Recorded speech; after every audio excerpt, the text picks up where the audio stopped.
भारत के राष्ट्रपति का चुनाव कैसे होता है? सबसे पहले होने वाला उम्मीदवार भारत का नागरिक हो, उम्र 35 वर्ष से ज्यादा हो, लोकसभा सदस्य बनने लायक हो, किसी लाभ के पद पर नहीं हो, करीब 50 सांसद या विधायकों के समर्थन के बाद उसे निर्वाचन आयोग में आवेदन भरना होता है। कौन चुनता है राष्ट्रपति? इस चुनाव में देश के 776 सांसद और सभी राज्यों के 4120 विधायक हिस्सा लेते हैं। कुल वोटर हुए 4896। कैसे डाले जाते हैं वोट?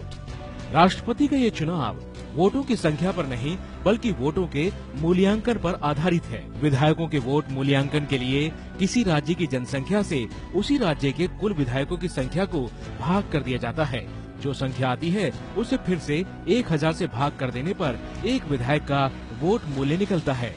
अब राज्य के विधायकों की संख्या को एक विधायक के वोट मूल्य से गुणा करने पर राज्य का वोट मूल्य निकालते हैं।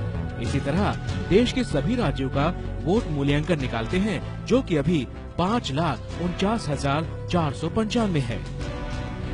एक जरूरी बात, यहाँ राज्यों की जनसंख्या 1971 की जनगणना पर आधारित है। साल 2026 तक के राष्ट्रपति चुनाव में भी यही जनगणना मान्य होगी। अब करते हैं सांसदों के वोट का मूल्यांकन। कुल सांसद हैं 776। कुल सांसदों की संख्या को कुल विधायकों के वोट मूल्य से भाग देने पर एक सांसद का वोट मूल्य निकल जाता है, जो कि 708 है। अब एक सांसद के वोट मूल्य को कुल सांसदों की संख्या से गुणा करने पर सभी सांसदों का वोट मूल्य निकालते हैं। कुल सांसद वोट मूल्य है 5,49,408। अब सांसदों और विधायकों के वोट मूल्य को जमा करके हम राष्ट्रपति चुनाव में पड़ने वाले कुल वोटों का मूल्य निकाल सकते हैं, जो कि है 10,98,903। चुनाव जीतने के लिए कम से कम 5,49,442 वोट चाहिए। सांसदों को वोटिंग के लिए हरा और विधायकों को गुलाबी मत पत्र दिया जाता है। इसमें उन्हें सभी उम्मीदवारों को अपनी पसंद के हिसाब से क्रम में डालना होता है। कैसे की जाती है वोटों की गिनती?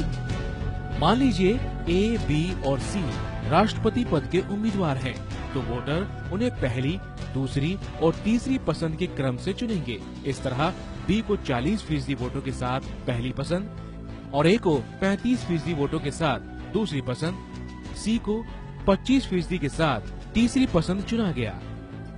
सबसे कम वोट पाने वाले को रेस से बाहर कर दिया जाता है और उसके वोटों को पसंद के क्रम के आधार पर B और C में बांट दिया जाता है। इसके बाद जिसके वोट 51% या उसके पार हो जाएंगे, वो राष्ट्रपति घोषित किया जाएगा। अभी एनडीए के रामनाथ कोविंद और यूपीए की मीरा कुमार राष्ट्रपति पद के उम्मीदवार हैं। 20 जुलाई को भारत के नए राष्ट्रपति का नाम घोषित किया जाएगा। ये है एबीपी न्यूज, आपको रखे आगे।